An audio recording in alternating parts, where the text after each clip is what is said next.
안녕하십니까. 한미과학기술혁신진흥원 원장 김상설입니다.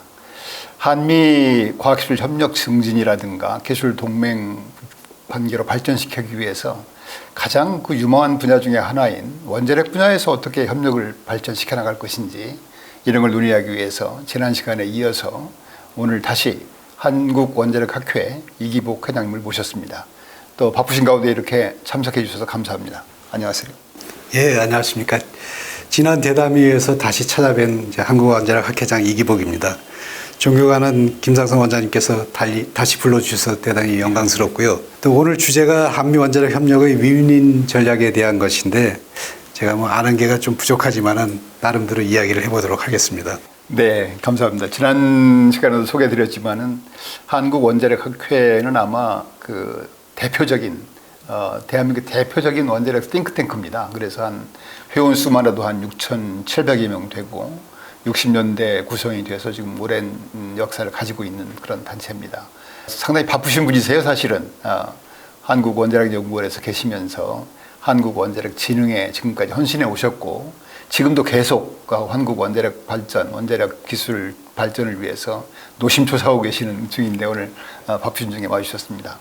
지난 시간은 저희가 왜 한미 원자력 관계를 동맹 관계로 끌어올려야 되는지 또 그 대표적인 전략으로서 팀 코러스, 팀 코리아 US 전략을 통해서 날로 지금 확장되고 있는 세계 원전 시장에 공동 진출하는 방안을 주로 중점을 두어서 논의를 했는데요. 오늘은 그 세계 원전 시장 진출 외에도 지난 시간 말미에 소개해드린 것처럼 중요한 이슈들, 미국 원전 시장 진출이라든가 차세대 원자로라든가 SMR이라든가 원자력 조선이라든가 농축 우라늄이라든가 이런 것들에 대해서 오늘 좀 말씀을 더 나눌까 하고 있습니다. 회장님, 오늘은 주로 어떤 주제를 말씀해 주시겠습니까? 예, 지난 시간에 한미 간 기술 동맹으로 팀 코러스를 갖다가 구성을 해가지고 한미 간의 공동 협력을 통해 가지고 주로 대형 원전 수출에 대해서 어떻게 세계 시장 진출을 할 것인가 그런 전략에 대해서 말씀을 드렸는데 오늘은 아마 그거 외에 직간접적으로 제기된 한미 간의 협력 영역을 중심으로 말씀을 드리고 싶은데요. 예를 들면 미국 내 원전 건설이라든지 또는 폐로 그리고 최근 각광받고 있는 다양한 SMR이 개발하고 상용화 그리고 수출 전략 이런 거에 대한 협력 그리고 연구용 원자로도 지금 새로운 수출 상품으로 떠오르고 있는데요. 이 연구용 원자로라든지 또는 차세대 원자로 그리고 초소형 원자로나 우주 원자로 개발 이런 거에 대한 협력 그리고 말씀하신 대로 농축 우라늄에 대한 확보 방안 그리고 원자력 잠수함이나 선박 이런 거에 대한 협력 방안이 어떤 게 있을까 그 중심으로 말씀드려 보겠습니다. 네, 하나하나가 굉장히 중요하고 무거운 주제다 이런 생각이 듭니다. 시간이 많이 필요하겠지만 오늘은 핵심 요점 중심으로 한번 논의를 드려보도록 하겠습니다. 맨 먼저 말씀해 주신 미국 원전 시장 확대 내지는 폐로 이런 미국 원전 시장 추이에 대해서 좀 말씀해 주시면 좋겠습니다. 어떻게 협력을 해나가야 되는지. 네. 네. 미국 트럼프 정부가 이번에 2030년까지 최소 10개의 SMR 발전소를 갖다 신규 건설하겠다 하는 목표를 세웠고요. 그리고 2050년까지 미국의 원자력 발전 용량을 갖다가 4배로 확대하겠다. 이렇게 계획을 세우면서 5월 달에 트럼프 대통령이 미국의 원자력 확대를 위한 행정명령 4건에 서명을 했습니다. 첫 번째가 지금 현재 100기가와트 수준의 원자력 발전 용량을 갖다가 400기가와트까지 4배 정도 확대하겠다. 그래서 원자력 산업 기반을 갖다가 확보하겠다. 그런 계획이고요. 두 번째가 미국의 원자력 규제위원회인 NRC 규제를 갖다가 개혁해가지고 신규 원전 허가를 갖다 18개월 내에 하고 그리고 기존 원전의 계속 운영 허가 이런 것들은 1년 이내로 처리하겠다. 이렇게 고정된 절차를 도입해가지고 원전 확대를 갖다가 좀 더 드라이브 하겠다는 것이고요. 또 세 번째가 원자로 테스트 건설 절차를 갖다가 간소화해가지고 AI 데이터 센터라든지 아니면은 군사 기지 이런 거에 여기에 필요한 국방 및 국가 안보용 소규모 원자를 갖다가 설치하는 거 그리고 가동하게 하는 걸 갖다가 추진하겠다. 그리고 네 번째가 미국의 해결력 공급망을 갖다가 강화하고 그리고 사용 해결료 재처리하고 그리고 해결료 주기 정책을 갖다가 강화하겠다 이런 것인데요. 실로 제가 보기에는 엄청난 그런 원자력 부흥 정책이라고 생각을 합니다. 근데 지금 미국이 대형 원전 건설하고 그리고 SMR 시공 건설, 주기기 제작 능력 이런 것들이 좀 부족한 면이 있습니다. 아마 원전 추가로 300기를 갖다 더 건설하려 그러면 한국과의 협력이 꼭 필요할 겁니다. 얼마 전에 말씀하신 대로 타결된 한미 관세 협상에서 대미 투자 펀드 활용 분야에 원자력이 포함이 되어 있는데요. 그렇기 때문에 우리나라의 그 원전을 갖다 수출할 수 있는 그런 시장이 좀 열리고 그리고 가능성이 높아졌다고 생각을 합니다. 아마 우리나라 원전을 갖다가 미국에다가 수출해서 건설하는 날이 곧 올 거라고 저는 확신을 합니다. 네. 그리고 아까 페로도 말씀을 하셨는데 지금 현재 미국의 가동 원전 수가 94개입니다. 근데 그 중에서 절반 이상이 40년 이상 된 그런 오래된 것들이고요. 대부분 뭐 1970년대, 80년대에 건설된 것이래 가지고 비록 뭐 계속 운전을 해가지고 통해가지고 뭐 60 내지 80년을 갖다 더 추가 운영할 수도 있는데 지금 현재 미국 내에 41개의 원전이 영구 중지돼 있습니다. 근데 그 중에서 겨우 16개만 해체가 완료되고 나머지는 이제 해체 절차에 들어가야 됩니다. 이처럼 이제 미국 내의 그런 해체 시장도 굉장히 큰 규모죠. 여기에 우리나라가 진출할 수 있다고 보는데요. 최근에 한수원에서 미국 내의 그 에너지부 산하의 연구소하고 협력해가지고 미국의 원전 해체 시장에 이제 진출하겠다 하는 그런 계획을 발표를 했고요.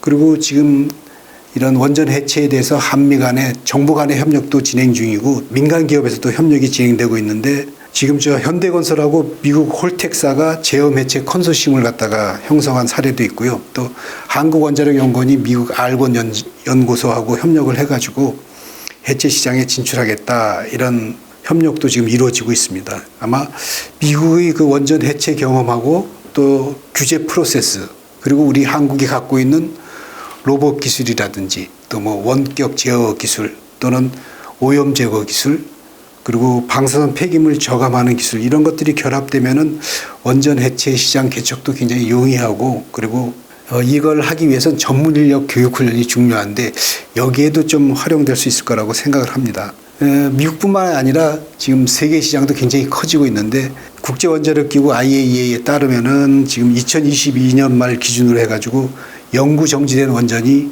204개입니다. 근데 이 중에서 겨우 10%인 21개만 지금 해체가 완료돼 있고요. 나머지는 이제 해체가 될 건데 이 시장 규모가 거의 뭐 500조 원에 달하고 있습니다. 이제 굉장히 큰 시장이고 그야말로 블루오션이 아닌가 생각을 합니다. 원자력 발전 시장뿐 아니라 해체 시장도 굉장히 크군요. 예. 지금 소개 말씀을 들으니까 트럼프 대통령의 그 원전 부흥에 대한 의지 그게 보이네요. 아까 지난 5월 달에 그 원자력만을 위한 행정명령 4개를 뭐 서명한 거라든가 어쩌면 아마 트럼프 대통령께서 이번에 관세 협상 때도 그 조선 쉽빌딩 분야뿐 아니라 원자력을 아마 끼워 넣었으면 더 좀 좋았지 않을까. 마스가 메이크 아메리카 쉽빌딩 그레이터 게인인데 메이크 아메리카 뉴클리어 그레이터 게인 뭐 이런 아마 정상회담 때 그런 것들이 좀 논의가 되면 더 좋겠다. 그리고 이번 관세 협상 때 이제 한 3,500억 불 투자 펀드 중에 1,500억 불을 조선에 쓰기로 했으니까 저는 나머지 중에 상당 부분을 좀 원자력에 할애해서 지금 말씀하신 블루오션인 그런 쪽에 좀 많이 투자를 할 수 있으면 좋겠다. 사실은 지난번 관세 협상 때 그 트럼프 대통령께서 좀 조선 쪽에 관심을 가진 이유가 조선을 지금 해야 되는데 기술이 많이 지금 없으니까 필요했듯이 원자력도 똑같을 것 같아요. 그래서 그것만 좀 인식을 하게 되면 어쩌면 굉장히 좋은 협력 관계가 이루어지지 않을까. 그래서 잘만 하면은 정말 좋은 협력 분야가 될 수 있지 않겠나 생각이 됩니다. 두 번째로 이제 아까도 말씀하셨지만은 최근에 이제 그 소위 모든 분야의 전기화, 일렉트리피케이션에 따라서 이제 전력 수요는 늘고 그 전력 수요를 이제 원자력으로 커버하기 위하다 보니까 소위 말해서 그 SMR, 소형 모듈러 리액터 문제가 좀 뜨고 있는데 SMR이나 ISMR 이런 쪽에 대해서는 뭐 어떤 협력이 전략이 필요한지 좀 말씀해 주시면 감사하겠습니다. 예, 일단 SMR이라는 거는 이제 300메가와트 이하의 어떤 소형 원자로 그러면서도 이제 모듈형으로 제작이 가능한 원자를 말하는데요. AI 데이터 센터의 전력원이라든지 또는 지역의 어떤 분산 전원으로 또는 이제 섬이나 오지, 극지 이런 데 전력 공급을 할 수 있을 뿐만 아니라 또 아까 말씀드린 대로 수소 생산이라든지 해수 담수화 그리고 산업 공정열 뭐 지역 난방에도 쓸 수 있고요. 또 지금 말씀하신 선박 추진 동력으로도 또 활용성이 뛰어나고 다양하다고 생각을 합니다. 그래서 국제에너지기구 IEA죠. 여기서는 2030년까지 전 세계 데이터 센터의 전력 수요가 2배 증가할 거라 그랬는데 그 중에서도 AI 데이터 전력 수요는 아마 지금보다 4배 이상 증가할 거다 이렇게 예상을 하고 있습니다. AI 데이터 센터의 전력 공급원으로서는 이 SMR이 딱 적절하지 않을까 생각을 하는데 AI 데이터 센터는 전력 소모도 막대할 뿐만이 아니라 24시간 안정적으로 전력이 공급이 돼야 됩니다.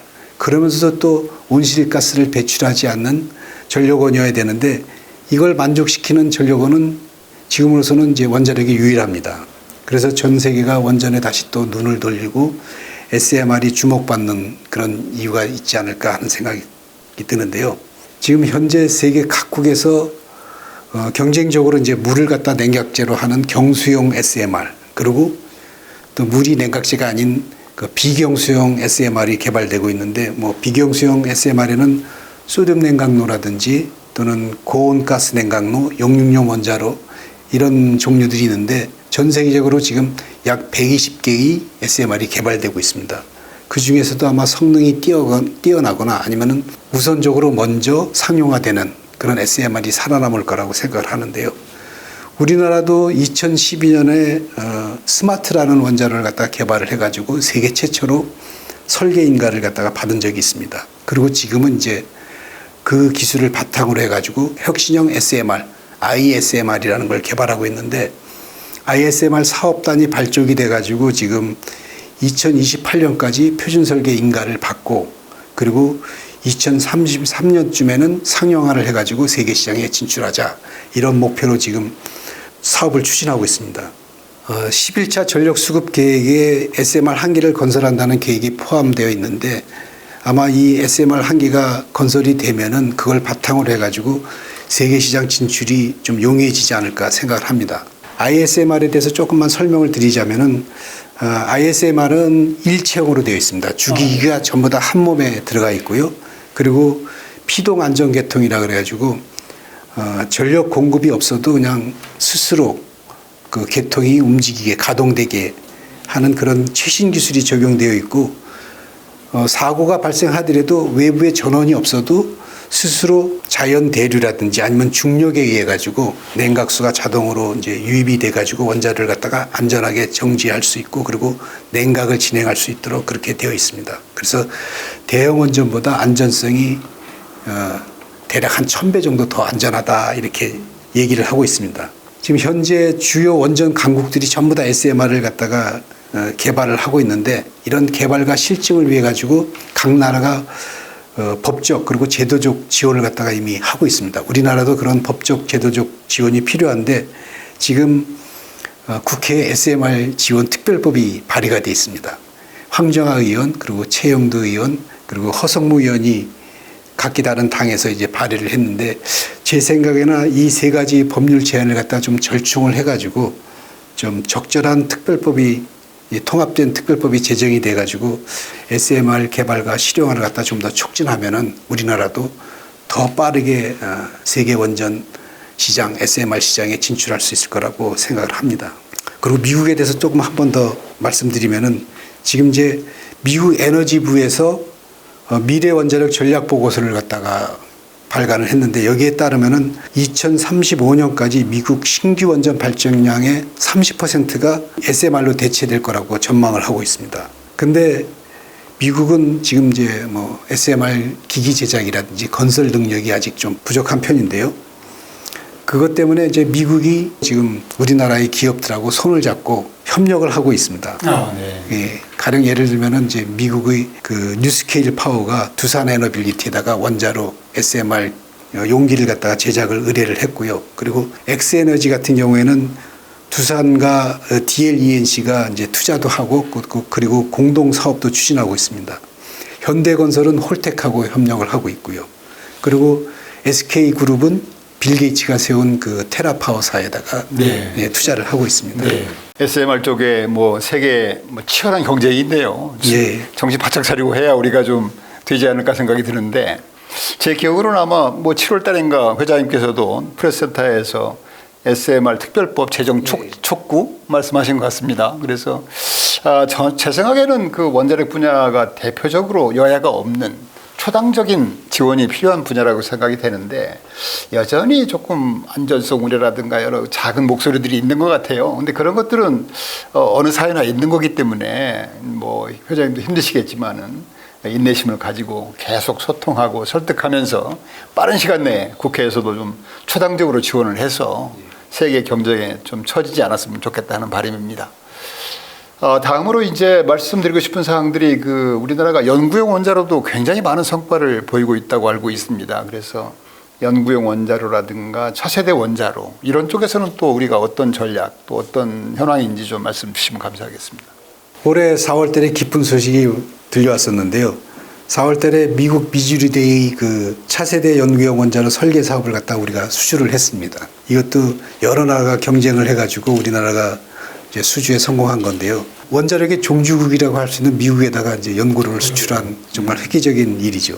이 사업이 지금 이제 1단계인 초기 설계 사업을 갖다 우리가 수주를 한 건데 2, 3단계 사업도 아마 우리나라가 맡게 될 거라고 저는 예상을 하고 있는데 이렇게 미주리대의 그 연구로 사업을 갖다 우리가 수주하게 된 배경에는 우리나라가 1995년에 하나로라는 연구를 갖다가 우리가 자력으로 건설한 경험이 있습니다. 네.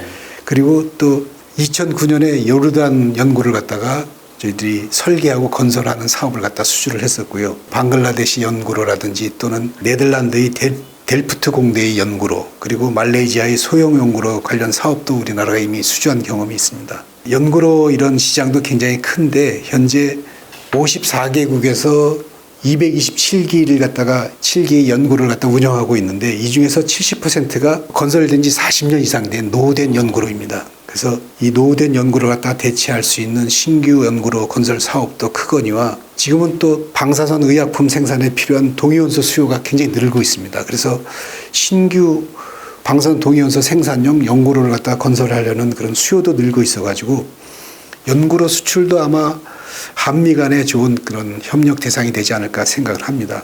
그리고 아까 차세대 원자로에 대해서도 말씀하셨는데요.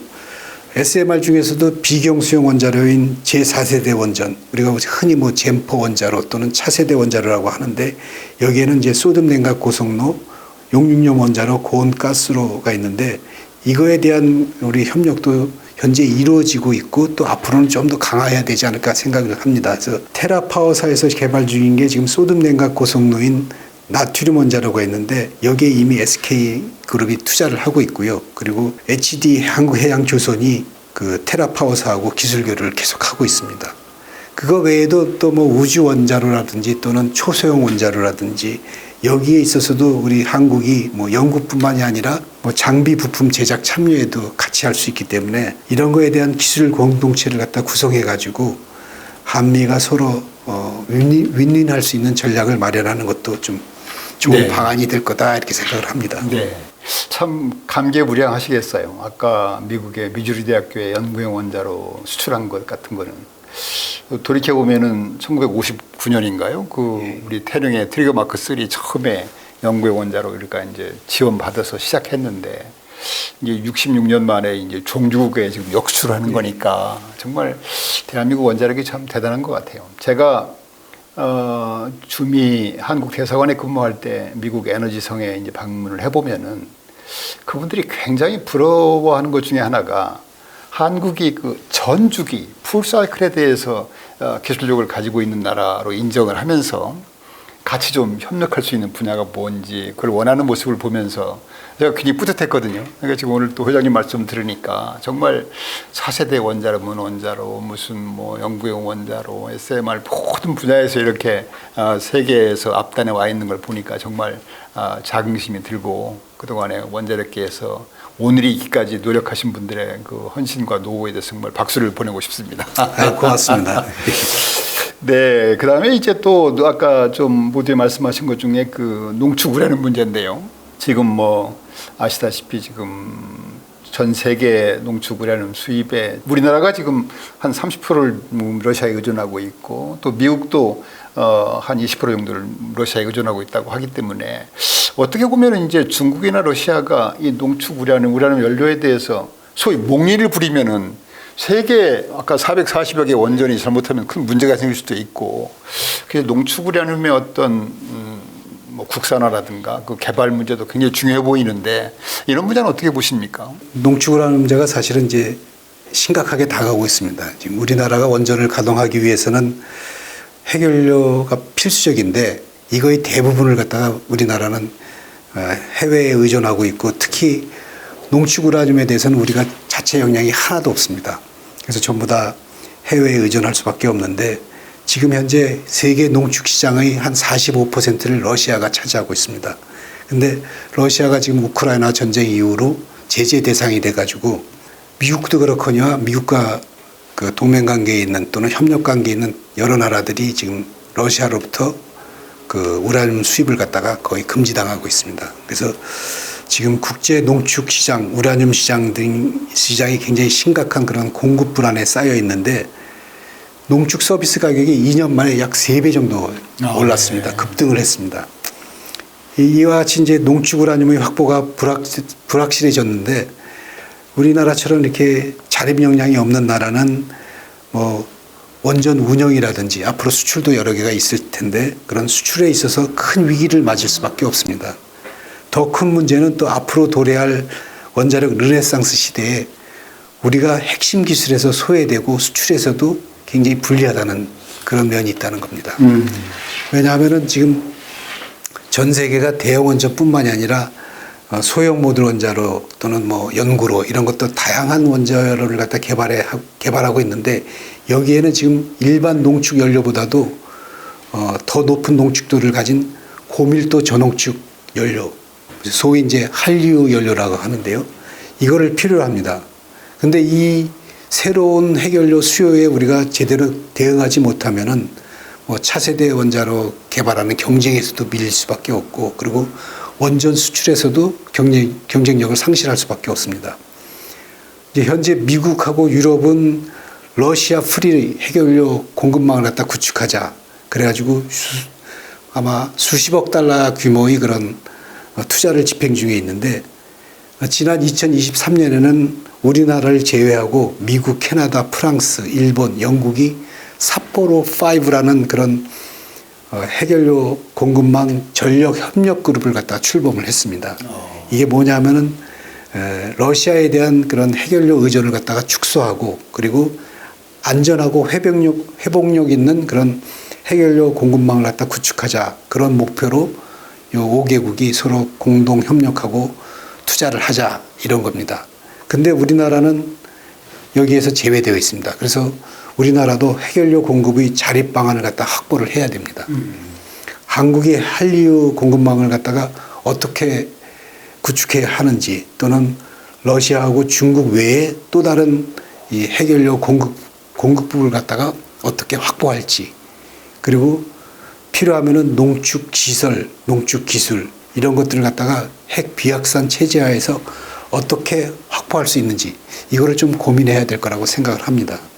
그런데 미국도 마찬가지로 우리나라처럼 러시아에 대한 의존도를 줄이다 보니까 이런 핵연료하고 그리고 농축에 대한 수요가 클 수밖에 없습니다. 그래서 한국의 그 원자력 연구개발 능력하고 그리고 미국이 갖고 있는 그동안의 경험을 갖다가 합쳐가지고 이런 농축 우라늄 기술하고 시설 분야에 있어서 서로 협력을 한다면은 아마 핵연료 공급망 에서도 좀 윈윈할 수 있는 그런 좋은 협력 분야가 되지 않을까 생각을 합니다. 네.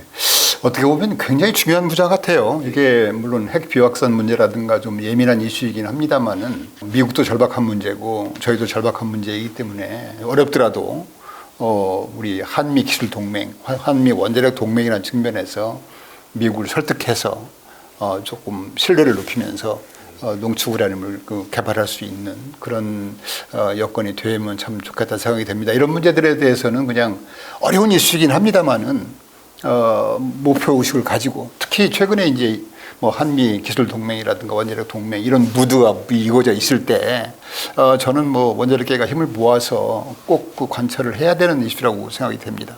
열심히 잘 하겠습니다. 부탁드리겠습니다. 예, 열심히 하겠습니다. 다음에는 이제 우리가 조선 분야에서 지금 세계 탑 수준에 돼 있고 또 원자력 분야도 세계 뭐 5대 분야이기 때문에 이걸 잘 엮으면은 소위 말하는 또 다른 좀 예민한 분야이긴 합니다만은 핵잠수함, 원자력 그 선박 건조 이런 것도 저는 또 굉장히 중요한 이슈라고 보는데 이런 분야는 또 어떻게 보십니까?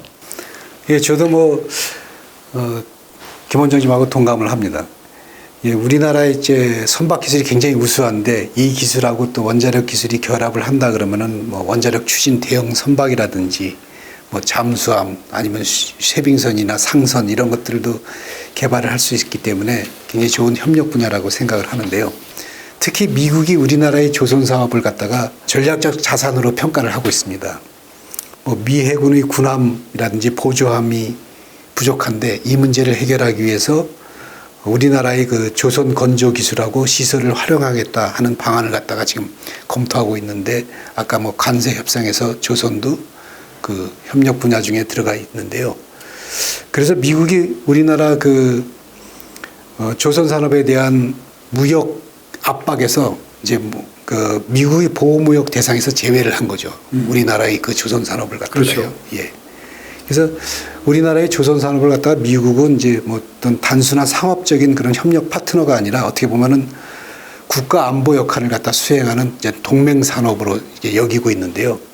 이제 미국의 그 해군력 회복이라든지 또는 해양 산업 진출 그리고 여기다가 에너지 수출 인프라 강화를 위해 가지고 핵심적인 그런 협력 대상으로 삼고 있다고 저는 생각을 합니다. 현재 지금 SMR 중에서 개발되고 있는 게 이제 용융용 원자로인데요. 이 용융용 원자로는 대형 선박의 추진체로 활용하기에 딱 좋은 원자로입니다. 이게 지금 선박의 추진 동력으로 활용이 된다 그러면 현재 지금 디젤 엔진이 그 선박의 추진체가 되고 있는데 이거는 대략 한 최대 속도를 20노트까지 낼 수 있는데 보통은 아마 14 내지 15노트로 운전을 합니다. 근데 원자력 추진 동력을 갖다가 사용을 하면은 속도를 갖다가 40노트로 높여가지고 달릴 수가 있고 그러다 보니 쾌속 운항이 가능해지거든요.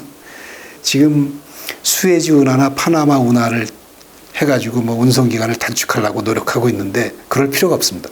쾌속 운항이 가능하니까 그냥 대륙을 삥 돌아가지고 가더라도 그 적기의 운송 기간을 맞출 수가 있고 아니면 운송 기간을 더 단축할 수도 있고요. 그리고 원자력 연료를 사용하다 보니까 뭐 경제성도 좀 더 뛰어날 수 있다고 생각을 하는데 이런 것처럼 이제 원자력 추진 동력을 갖다가 선박에 활용하기 위해서 미국이 갖고 있는 뭐 항공모함하고 또 원자력 잠수함을 갖다 건설하고 운영한 그런 경험이 있으니까 그거를 우리나라의 그 조선 산업하고 이렇게 합친다 그러면은 아마 해양 산업에서도 우리가 수출 시장을 갖다가 공동으로 개척할 수 있는 그런 좋은 협력 분야가 되지 않을까 생각을 합니다. 네.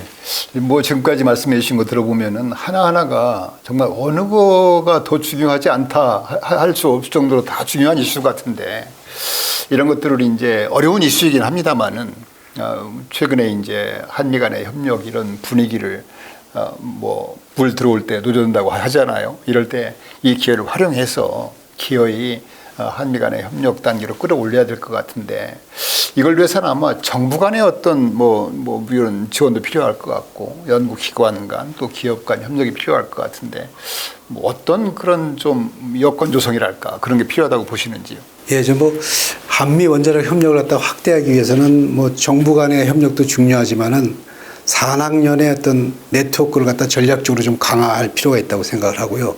그리고 양국 간의 협력 체계를 갖다 좀 더 질적으로 업그레이드 해야 되지 않을까 생각을 합니다. 이렇게 하려 그러면은 아마 제가 생각에는 이런 좀 접근법이 필요하다고 생각하는데요. 먼저 정책과 제도의 어떤 기반 강화가 있어야 된다고 생각을 합니다.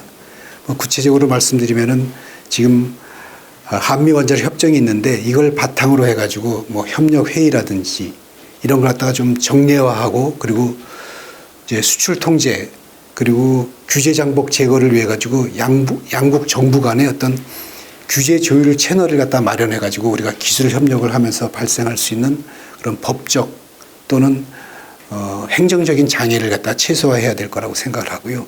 그리고 기업 간에도 어떤 조인트 벤처라는 그런 합작 법인 같은 걸 갖다가 만들어 가지고 해외 원전 수주를 할 때 한미 공동 프로젝트 팀을 갖다 구성해 가지고 산업계의 연계를 갖다가 확대 강화하는 게 필요하다고 보고요.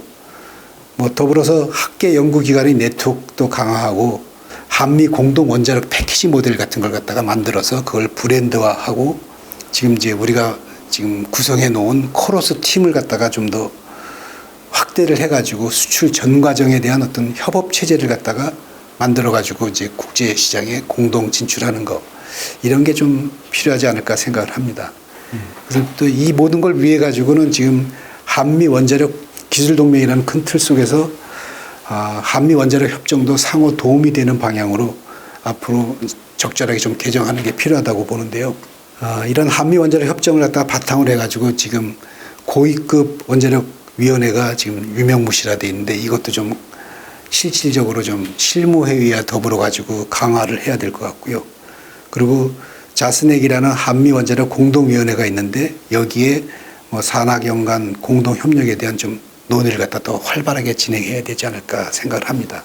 그리고 한미 간의 원자력 파트너십을 갖다가 단순한 어떤 교류 차원이나 협력 차원을 떠나가지고 전략적인 동맹 수준으로 좀 격상을 시켜야 되지 않을까 생각하는데요.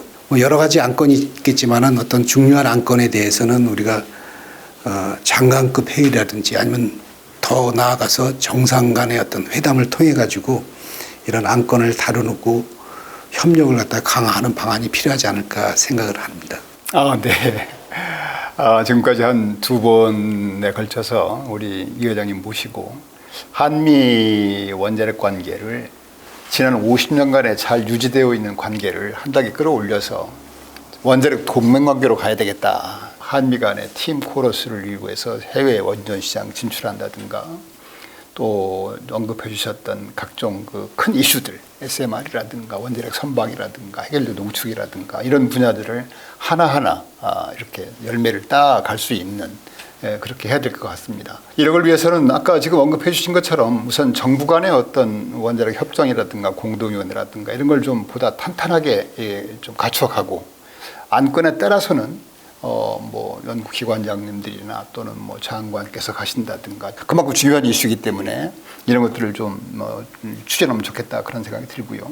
또 국회에서도 아까 언급해 주신 그 SMR 특별법처럼 그 원자력 진흥에 필요한 어떤 법적 지원 장치 SMR뿐 아니라 원자력 규제를 푸는 문제라든가 이런 것들에 대해서는 사실 국가 문제이기 때문에 여야 없이 초당적으로 좀 지원을 받아야 되겠다. 물론 일부에서 우려하는 목소리 이런 것들이 있겠지만 인내심을 가지고 설득하고 소통하면서 그런 것들 극복해 나가야 되겠다 그런 생각이 듭니다.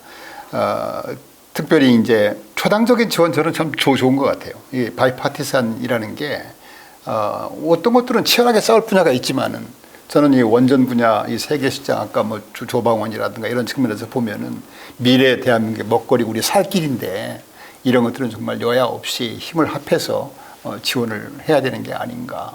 그리고 이제 원자력에 대한 어떤 국민 이해 이런 노력도 계속 해야 되고요. 그래서 지지를 받으면서 우리가 모처럼 얻은 기회이기 때문에 이 기회를 활용해서 한미 원자력 동맹 관계를 통해서 우리나라 원자력이 한 단계 도약하고 또 세계를 진출할 수 있는 그런 좋은 계기가 되기를 희망하고 저는 또 열심히 응원하겠습니다. 이기복 회장님 바쁘신 일정 중에도 이렇게 2번씩이나 저희 방송에 출연해 주셔서 좋은 고견을 주셔서 감사합니다.